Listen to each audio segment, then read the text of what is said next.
안녕하세요. 오늘의 데일리 뉴스레터에 오신 것을 환영합니다. 1. 베네수엘라는 큰 위기에 직면해 있습니다. 2. 구세주께서 오셨습니다. 3. 한국의 도약. 세계 경제학자들의 골머리를 앓게 만든 베네수엘라.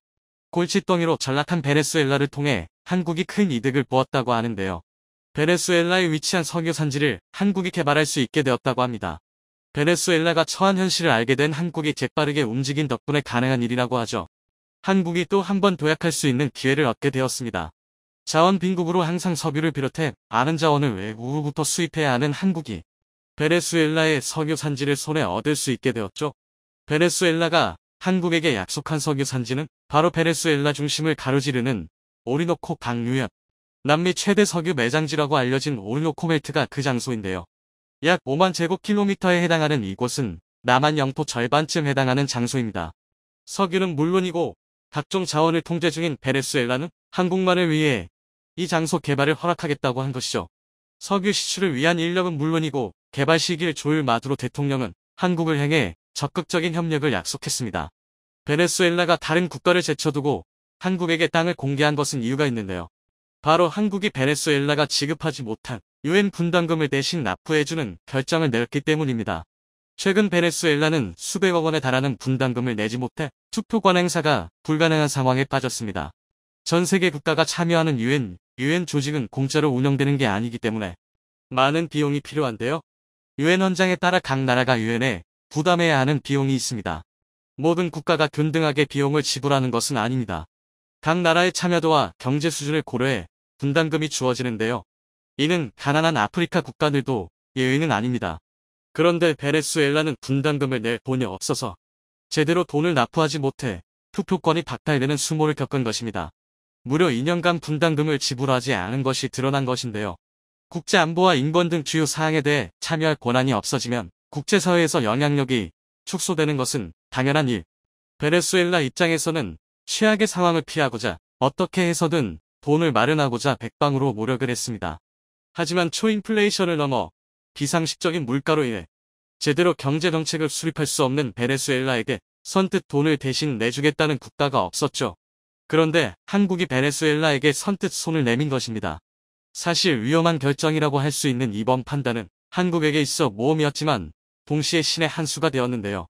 바로 베네수엘라가 석유 산지를 한국에게 약속하면서 현재 석유 대란으로 인해 곤란을 겪을 상황을 슬기롭게 극복할 수 있게 되었기 때문입니다. 마두로 대통령은 한국 실측을 위해 구체적인 일정까지 잡는 등 오리노코 일부지대 탐사를 한국에게 허락하며 서두르는 모습을 보였죠. 그런데 어째서 베네수엘라는 분담금을 2년 동안 내지 못했던 것일까요? 아무리 돈이 없다고 해도 한국가가 분담금을 못 내는 것은 상식적으로 이해가 가지 않는 상황. 이 질문의 답을 알기 위해선 베네수엘라 역사를 봐야 합니다. 베네수엘라가 망가지기 시작한 것은 우고 차베스 전 대통령 재임 시기부터입니다. 이때부터 내리막길이 시작되죠. 우고 차베스 전 대통령이 처음 대통령 자리에 올랐을 때 많은 시민들은 그의 집권을 환영했습니다. 서구 열강의 입김이 닿지 않는 베네수엘라의 진정한 대통령이 자리에 올랐다고 생각했기 때문이죠. 차베스 전 대통령은 베네수엘라 시민들의 마음을 읽었습니다. 타고난 정치가인 그는 시민들의 마음을 사로잡기 위해 베네수엘라 입장에서 다소 무모한 정책을 추진했는데요. 바로 무상 시리즈로 대표되는 복지 정책이었습니다. 베네수엘라 시민이라면 무상 의료는 물론이고 무상 주택, 무상 교육 등 돈을 주지 않아도 정부가 제공하는 서비스를 이용할 수 있었습니다. 그런데 이런 정책을 시행하는데 들어간 돈은 어디서 나왔을까요? 돈의 출처는 베네수엘라의 지하였습니다. 막대한 양이 묻혀있는 석유와 천연가스, 게다가 황금과 리튬 등 귀중한 금속이 묻혀있는 남미 천혜의 땅이 이를 가능하게 했죠. 차베스 전 대통령은 권력에 대한 욕심이 많은 인물이었습니다. 어떻게 해서든 자신이 속한 당이 우승하기 바랬고 이를 위해 무슨 짓을 저질러도 상관없다는 생각이었죠. 당연히 많은 시민들은 아낌없는 복지를 제공한 차베스에 강한 지지를 보내며 그가 속한 당을 응원했습니다. 하지만 한계는 금방 찾아왔죠. 천연자원으로 운영하던 복지정책 비용이 더는 베네수엘라가 감당할 수 없을 정도로 치솟은 겁니다. 게다가 외부 요인까지 겹쳐 베네수엘라는 파국으로 치달았죠. 베네수엘라 경제에 있어서 가장 중요한 석유 자원 가격은 석유 증산 조치와 기술 개발에 의해 급락했습니다. 미국이 셰일 가스 개발에 성공하고 시장에 석유가 많이 공급되었기 때문이죠. 중동 국가들 역시 때마침 증산에 성공한 탓에 가격이 급락한 것입니다. 한편 유럽에서는 친환경 에너지 정책이 각광을 받고 있었고 석유 자원을 찾지 않았던 것도 문제였죠. 시장의 외면을 받기 시작하며 석유 가격 하락은 베네수엘라 경제 전체를 위험에 빠뜨릴 정도로 흔들어 놓았습니다. 차베스 전 대통령의 뒤를 이은 니콜라스 마두로 대통령은 이런 위기의 순간에 대통령 자리에 올라 직면한 위기를 헤쳐나가야 했습니다. 인플레이션이 감당할 수 없을 정도로 올라갔고 급한 대로 다른 국가의 차관을 빌렸지만 이를 갚을 수단도 변변치 않은 상황. 점점 떨어지는 인기에 당황한 마두로 대통령 역시 시민들의 마음을 붙잡기 위해 재정 지출을 줄이기보다 과거 차베스 대통령이 했던 것처럼 지출을 늘리는 방식을 택했습니다. 상황은 더욱 악화되었고 베네수엘라 경제는 현대 경제학 이론이 설명할 수 없을 정도로 막장으로 치달았습니다. 한 해 약 8만% 물가 상승이라는 믿기 힘들 정도로 엄청난 일이 벌어졌을 정도죠. 그 이후 2022년까지 베네수엘라 화폐 가치는 회복을 하지 못했습니다. 석유가 넘쳐 흘러 돈을 받지 않았던 베네수엘라는 오히려 미국으로부터 석유를 수입해야 할 정도로 자원까지 바닥난 상태가 되었죠. 차관을 빌려 빚을 갚는 데 썼던 것도 부메랑으로 돌아와 국가 경제에 큰 타격을 주었죠. 당연히 유엔 분담금 지불은 요원한 일이었습니다. 그런데 이 위기 상황에서 한국이 선뜻 손을 내민 것입니다. 마두로 대통령은 한국에게 보답할 수밖에 없는 입장이죠. 한하로 473억 원을 한국이 지불한 대신 몇 조 원에 달하는 막대한 석유 개발권을 얻게 되었죠. 여기서 드는 궁금증이 있는데요. 어떻게 한국은 분담금을 베네수엘라 대신 납부할 생각을 하게 된 것일까요? 한국이 이러한 시도를 할 수 있었던 것은 아이러니하게도 러시아 우크라이나 전쟁 때문이었습니다. 러시아의 천연가스와 석유를 수입하던 유럽 국가들이 어려움을 겪고 있는 것을 보고 한국이 석유의 중요성을 다시 깨닫게 된 것인데요. 세계 석유 생산량의 약 10%에 해당하는 양을 러시아가 공급하고 있는 상황에서 갑자기 수출 제재가 걸리고 러시아 석유를 공급받지 못하게 되자 미국을 비롯해 많은 국가들이 증산할 수 있는 다른 곳을 찾아야 했죠. 미국이 가장 먼저 접촉한 곳이 베네수엘라였습니다. 미 백악관과 국무부 관계자들은 베네수엘라 수도 카라카스에서 베네수엘라 관료들과 회동을 가지고 긴급 증산을 논의했는데요. 러시아산 원유를 대체할 국가로 미국이 베네수엘라를 점 찍은 것입니다. 한국이 베네수엘라의 가치를 눈치챈 것은 이 시점 이후였죠. 마침 경제 위기를 겪고 있는 베네수엘라의 어려움을 한국에 해결해준다면 이득을 얻을 수 있을 것이라 전망하고 빠르게 움직인 것입니다. 그 결과는 대박이었습니다. K-팝을 비롯해 한류가 남미 전역에서 유행하면서 한국에 대한 사람들의 신뢰가 높아졌던 것도 영향을 미쳤는데요. 한국이 이란에게 유엔 분담금을 대신 내어준 일 역시 베네수엘라 대금 지불을 할 수 있게 된 주요한 원인이었습니다. 최근 한국은 한국은행에 묶여있는 이란 정부의 자금을 이용 이란의 유엔 분담금을 대신 내주는 희한한 일을 겪었습니다. 때마침 비슷한 처지에 있는 베네수엘라를 보며 비슷한 생각을 떠올렸고 한국은 베네수엘라 대통령과 국민들의 마음을 살 수 있었죠. 천정부지로 석유 자원 가격이 오르는 상황 속에 한국은 오히려 이득을 보게 되었습니다. 우리나라에서 국내 순수기술로 리튬 배터리용 초고순도 수산화리튬 대량 생산에 성공했습니다. 하얀 석유라고 불리는 리튬은 전기차 배터리 생산 원가의 약 40%를 차지하는 핵심 원료입니다. 그동안 리튬 배터리용 초고순도 수산화리튬은 전량 해외에서 수입했으며 그중 중국산이 84%나 차지하고 있었습니다.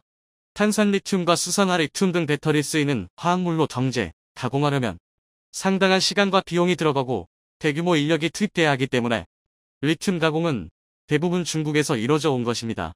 그런데 지난 21일 국내 리튬 전문 소재 업체인 리튬플러스가 충남 금산에 있는 추구 공장에서 초고순도 수산화리튬 양산에 들어갔다고 밝혔는데요. 국내 최초로 자동차 배터리용 수산화리튬 생산 공장인 이 공장은 각 공정에 투입된 장비도 특허 기술을 바탕으로 국내에서 제작된 설비로 이뤄졌으며 그동안 국내의 수산화리튬 생산을 추진해왔던 기업들이 외국 기업의 기술과 장비를 도입하는 것과는 크게 대비되는 방식이죠. 지난 10월부터 시험 생산에 들어간 지 2달여 만에 초도품 생산에 성공한 것입니다. 이번에 생산한 배터리 등급 수산화리튬은 자체 성분 분석 결과 순도가 99.995%로 국내 배터리 업체들이 생산하는 하이니켈 NCM 배터리에 사용할 수 있습니다. 2차 전지 시장 급성장에 따라 글로벌 리튬 수요도 폭증하고 있습니다.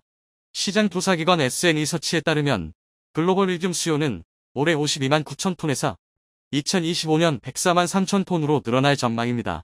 하지만 미국의 경우 인플레이션 감축법으로 전기차 구매 관련 세액공제를 받기 위해서 전기차 제조사는 캐나다, 칠레, 호주 등 FTA 파트너로부터 배터리 소재를 조달해야 합니다. 덕분에 세계 완성차 기업들이 일제히 탈중국화에 나서 중국 배터리 산업에 빨간불이 켜졌습니다. 국내 업계 역시 이라 대응을 위한 공급망 다변화가 필요한 상황이었는데요. 중국산 광물이 포함된 전기차는 사실상 미국 시장에서 퇴출된 것이나 다름없어졌기 때문이죠. 따라서 우리나라 특허 기술만으로 배터리 등급 초고순도 수산화 리튬 대량 생산 공정을 설계 및 가동한 것은 매우 의미 있는 일입니다. 앞으로 리튬 배터리가 국내 생산되면 국내 업체들에도 힘이 될 것으로 전망됩니다. 내연기관 차량에 길어야 10년 안에 단종되고 전기차가 시장을 지배하리라는 예측과 함께 전기차의 핵심 부품인 배터리 소재가 부상하면서 리튬 가격이 천정부지로 뛰어오르고 있습니다. 한국광해광업공단에 따르면 전기차 배터리의 핵심 소재로 쓰이는 탄산리튬의 가격은 12월 8일 기준 킬로그램당 540.5위안화를 기록했습니다. 이는 1년 전 230.5위안화보다 2배 이상 오른 것이며 2년 전 43.5위안화보다는 12배나 오른 수준이다. 현재 리튬의 국제 가격은 미국의 달러가 아닌 중국의 위안으로 책정될 만큼 세계 리튬 시장에서 중국의 영향력이 강한데요. 사실상 중국의 리튬 매장량은 5%밖에 되지 않습니다. 그런데 세계 리튬 매장량의 80% 이상을 차지하는 남미 호주 등지의 리튬 광산을 미리 선점해 두고 중국으로 들여와 1차 가공 후 재수출하는 방식으로 세계 리튬 시장을 중국이 점유할 수 있었습니다. 한국 역시 중국에서 생산하는 리튬에 대한 의존도가 매우 높은 상황인데요. 전기차 배터리는 반도체와 함께 향후 우리나라의 미래 먹거리로 주목받는 상황에 원자재를 계속 해외에 의존한다면 우리 기업의 경쟁력은 약화될 수밖에 없겠죠. 그런데 이제는 한국이 리튬 생산국이 된 것입니다. 최근 포스코에서 구매했던 아르헨티나의 소금 호수에서 역대급 잭팟이 터졌다고 합니다.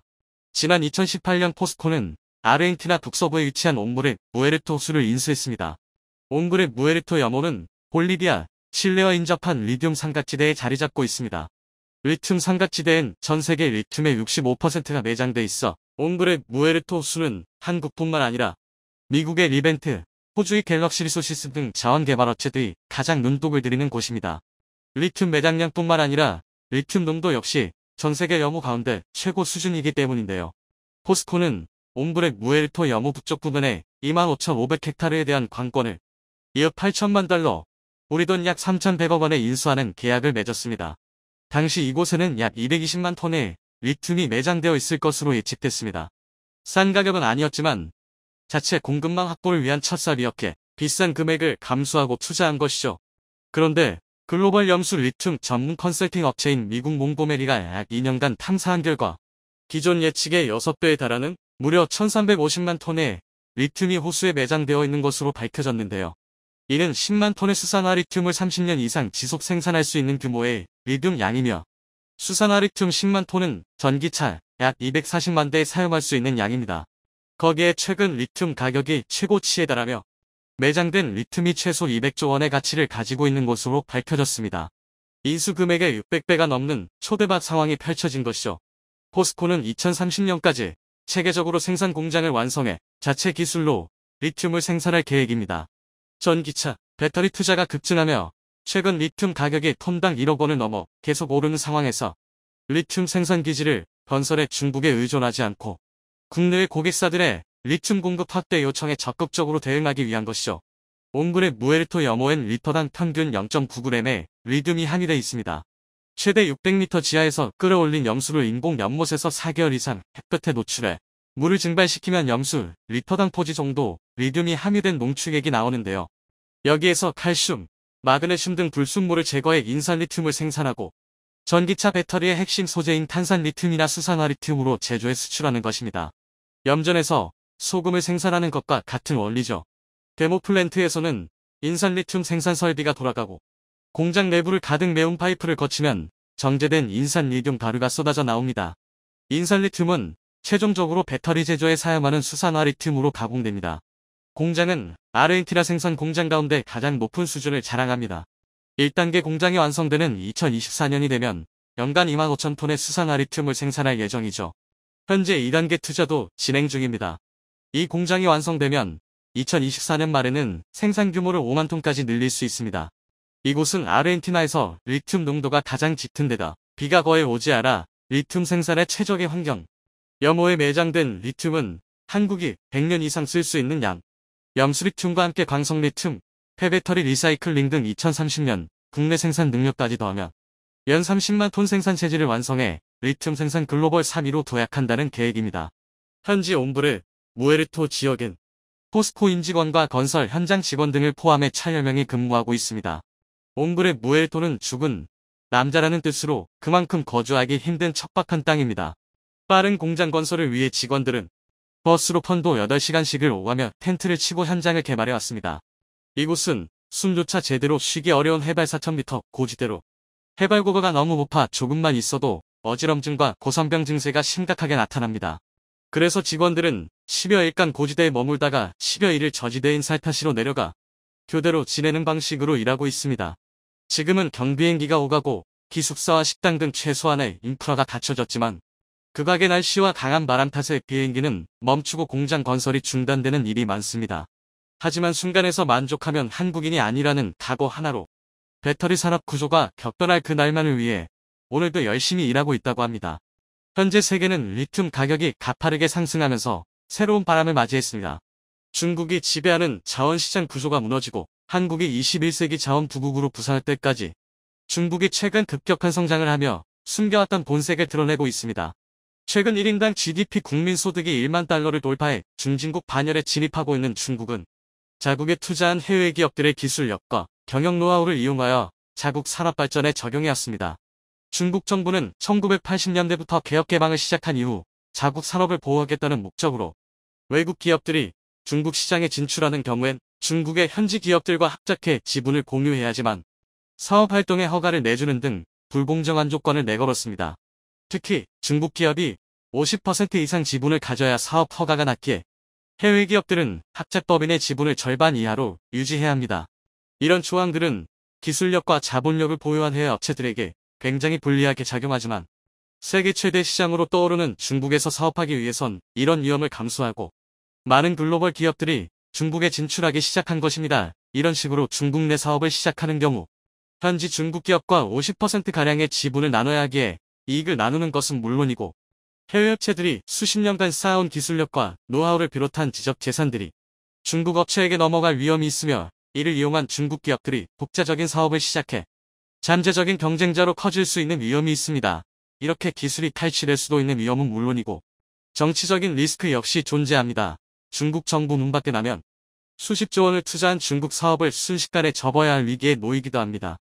해외 기업들의 기술력과 노하우를 충분히 확보했다는 판단이 들면 중국 정부는 해외 기업들의 이용 가치가 사라졌다며 사실상 중국 시장에서 쫓아내고 있습니다. 이런 식으로 중국 시장에서 가장 큰 견제를 받는 해외 기업이 도저히 못 버티겠다며 한국행을 공식화한 건데 일본에선 공장 유치에 실패해 세계 1위 업체의 한국 진출을 바라만 보게 되었습니다. 관련 소식을 자세히 알아보겠습니다. 우리나라 기업들도 역시 예외는 아니지만 상대적으로 안전한 것으로 확인되고 있습니다. 중국 내 반도체 생산 거점인 삼성전자 시안 공장은 삼성 측에서 지분 100%를 보유하고 있는 것으로 알려졌습니다. 중국 우시 지역의 SK하이닉스 메모리 공장도 SK하이닉스가 100%의 지분을 보유해 중국 업체들의 숟가락 엎기를 원천적으로 차단한 상태입니다. 우리나라 반도체 업체들이 중국 사업의 리스크를 우려해 진출을 망설이자 중국 정부에서 예외적으로 특별 혜택을 주며 자체적인 지분만으로 사업 활동을 하도록 한 것인데요. 현대차도 중국 내 지분을 100%까지 늘리도록 허가를 받으며 중국 업체의 지분을 정리하고 있습니다. 2002년 중국에 진출한 현대자동차는 중국 정부의 방침에 따라 50대 50 합작법인을 유지해왔지만 최근 중국 정부의 허가를 통해 100% 지분을 가진 현대 상용차 법인을 새로 탄생시키는 등 새로운 변화가 생겨나고 있습니다. 하지만 중국 시장의 밝은 관계자들은 중국 정부가 이유 없이 규제를 완화할 리는 없다며 알려지지 않은 속셈이 있다고 분석했습니다. 먼저 중국의 유리한 위치를 선점한 분야는 시장을 개방하며 인심을 쓰는 척하지만 이런 선심성 정책은 아직 중국에 진출하지 않은 새로운 기업들을 끌어들이기 위한 전략으로 보고 있습니다. 현대차의 사례를 보면 알 수 있습니다. 지난 2016년 당시만 하더라도 현대차는 중국 시장에서 1년간 116만 대를 판매하는 등 엄청난 실적을 올렸지만 중국 정부의 자국 기업 육성 정책을 정면으로 맞은 현대차는 2021년 기준으로 30만 대 수준의 판매량을 기록하며 판매량이 5년 만에 4분의 1로 줄었습니다. 현재 중국 정부의 지원을 받은 자동차 업체와 신생 전기차 업체가 우후죽순으로 생기며 현대기아 자동차의 중국 내 실적은 더 안 좋아질 것으로 전망되고 있습니다. 이렇게 자국 기업들이 시장을 장악한 분야에선 중국은 규제를 완화하며 인심을 쓰는 것처럼 보이는데요. 여기에 새로운 타깃이 된 기업이 있습니다. 현재까지 가장 우수한 자율주행 기술력을 기반으로 전 세계 전기차 시장을 선도하고 있는 미국 기업 테슬라입니다. 중국 기업의 전기차 역량이 부족하던 시절 중국 당국은 테슬라를 유치하기 위해 삼성전자나 SK하이닉스에게 제공되었던 혜택과 비슷한 100% 지분 보유를 허용했으며 중국에서 생산된 전기차에 대해 10%의 소비세를 면제해주는 등 혜택을 주었습니다. 하지만 중국의 전기차 기업들이 우후죽순 생기고 자리를 잡기 시작하자 테슬라를 내치기 위한 작업에 돌입하고 있습니다. 오토파일럿 자율주행 기능에 특화된 테슬라 차량은 8개의 카메라를 이용해 360도를 관찰할 수 있고 이렇게 수집된 데이터는 테슬라 본사로 전송돼 더 높은 수준의 자율주행 기술을 개발하는 데 활용되는 이런 식으로 테슬라 차량이 중국의 정보를 빼간다며 중국 당국의 행정명령으로 일부 지역에서 테슬라의 통행이 제한되고 있습니다.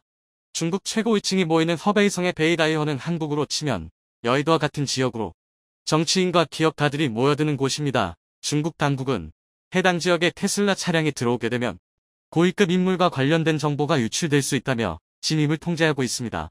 하지만 이런 조치의 근본적인 목적은 테슬라 차량을 견제하기 위한 명분에 불과합니다. 얼마 전엔 중국군 부대 주변에서 테슬라 차량이 돌아다니지 못하게 통제했고 며칠 전엔 중국 정부 청사 건물에 테슬라 차량이 진입하는 것을 통제했습니다. 군사시설이나 정부시설에 출입하지 않더라도 근처에도 못 가게 막아 세우며 테슬라 차량 사용을 제한해 불편함을 가중시켜 중국 국민들의 테슬라 차량 구매 의사를 인위적으로 통제하는 것입니다. 테슬라는 중국 내 전기차 사업 초기 잠시나마 판매량 1위를 기록한 적이 있었지만 얼마 지나지 않아 순식간에 2위로 내려앉았고 올해는 3위를 기록하고 있습니다. 갈수록 중국 현지 업체들에게 밀려 점유율이 하락하고 있는 상황입니다. 현재 중국의 전기차 시장 점유율 1위부터 15위까지 기업들 중에서 3위인 테슬라를 제외하면 모두 중국 업체들입니다. 처음엔 중국 시장에 거대함에 속아 진출하지만 막상 진출하고 나면 중국 정부의 자국 기업 육성 정책의 기술과 자본 모든 것을 이용당하고 결국 중국 사업을 철수하는 구조로 변하는 게 모든 글로벌 기업들이 한 번씩 겪는 일입니다. 여기에 수개월간 지속된 상하이 봉쇄를 통해 상하이 공장 생산에 직격탄을 맞은 테슬라는 중국 시장의 한계를 정면으로 체감해 사실상 철수 작업에 준하는 대책 마련에 나서고 있다고 밝힌 가운데 그 대안으로 한국 공장이 1순위로 검토되고 있다며 업계 관계자들은 전하고 있습니다. 상하이 봉쇄가 시작되며 중국에서 제대로 된 생산이 불가능해지자 테슬라 최고 경영자 일론 머스크는 중국 이외의 아시아 국가에 공장을 세울 수 있다고 언급했습니다. 이 발언은 사실상 한국을 겨냥한 발언으로 보는 이유가 있습니다. 첫 번째로 한국은 아시아 최고의 전기차 생산업이다. 중국의 전기차 업체들은 생산량만으로는 세계 1위를 차지했지만 기술력과 특허 문제로 인해 세계 시장 진출이 사실상 막혀있어 글로벌 자동차 통계에서도 중국 시장은 따로 분류하고 있습니다. 한국 현대기아의 전기차는 미국 시장에서 점유율 2위를 기록 중이며 유럽 시장에서 점유율 3위를 기록 중입니다. 특히 유럽 시장의 경우 앞에 1위 기업은 소형 전기차만으로 점유율을 올렸기에 사실상 한국이 2위나 마찬가지라고 보는 시각입니다. 게다가 한국 내부엔 세계 최대 반도체 공장과 전기차용 배터리 공장이 자리 잡고 있습니다. 온갖 첨단 전자장비로 무장한 전기차의 생산기지로 한국만큼 적합한 곳이 없다는 상황입니다. 하지만 일본은 후보에도 들지 못하고 있습니다. 일본은 내연기관 차량에선 좋은 실적을 내고 있지만 전기차 사업에서는 점유율을 1%도 갖추지 못해 머지않은 미래 전기차 산업이 주류가 될 경우 일본의 자동차 제조업은 반도체 산업을 따라서 역사 속으로 사라지게 될 것이란 전망이 나오고 있습니다. 게다가 몇 년 전까지 점유율 1위를 하던 일본의 배터리 산업도 한국의 공격적인 배터리 투자에 밀려 1위 자리를 내주게 되었습니다. 여기에 일본은 아날로그식 산업 구조를 갖추고 있어 전기차의 보급률이 선진국 가운데 최하위에 속합니다. 반면 한국은 빨리빨리의 민족답게 세계에서 가장 빠른 속도로 전기차가 보급되고 있고 전기차 인프라도 빠르게 갖춰가고 있습니다. 세계에서 가장 빠른 속도로 전기차가 보급되고 있고 전기차 인프라도 빠르게 갖춰가고 있습니다. 중국에서 밀려난 세계 1위 전기차 업체가 한국 시장에 자리를 잡아야 될 이유는 충분합니다. 산업 구조적으로도 한국이 유리한 이유가 있습니다. 한국은 수출 중심의 국가로 전 세계 수많은 국가들과 자유무역협정 FTA를 체결함은 물론 경제협력기구에 가입해 수출하는데 유리하도록 노력해왔습니다. 한국에서 생산된 제품들이 미국과 유럽 등 거대 시장에서 사실상 무관세로 수출되고 있고, 이는 국제 제재로 중국산 제품이 미국과 유럽에서 보복 관세를 맞이하는 것과는 비교됩니다. 여기에 인도까지 가세하고 있습니다. 지난 5월 인도 당국은 중국에서 생산한 테슬라 차량을 인도에서 판매할 생각조차 하지 말라며 일방적으로 통보했습니다. 니틴 가드카리 인도 교통부 장관은 테슬라가 인도에서 전기차를 제조해 판매하거나 수출하는 것은 환영하지만 중국산 테슬라 차량을 수입하는 것은 거부한다고 밝혔습니다. 이는 사실상 인도에 공장을 지으라는 압박이기도 하지만 중국이 아닌 해외 공장에서 생산된 테슬라 차량에 대한 수입 관세 인하도 협의 중으로 알려졌습니다. 즉 중국만 아니면 된다는 뜻으로 2010 한국과 인도는 자유무역 협정 FTA보다 더욱 강력한 포괄적 경제 동반자 협정 캐파 협정을 체결한 상태로 한국에서 생산된 테슬라 차량의 인도 시장 진출도 무리 없이 진행될 가능성이 큽니다. 중국 정부는 자국 공무원 영국 개발자들을 향해 테슬라 차량을 타지 말라는 지시를 내렸고, 이런 흐름은 언제든 중국 시장에 진출한 해외 기업들이 당할 수 있는 일입니다. 우리 기업들도 언제든 이런 일을 당할 수 있고, 과거 사드 배치를 이유로 들며 중국이 한국 기업들을 향해 보복 조치를 시행한 것은 현재도 유효한 상황입니다. 글로벌 기업들이 중국에 진출해 성공을 거둔 사례는 사실상 전무하며, 이는 중국 내 전기차 점유율 1위부터 15위까지 테슬라를 제외하고 전부 중국의 기업이라는 점이 중국 시장의 불합리함을 잘 설명해주는 사례입니다. 이번 소식에 시청자 여러분들은 어떻게 생각하시나요? 의견을 댓글로 남겨주시면 저희 스카이경제팀이 확인하고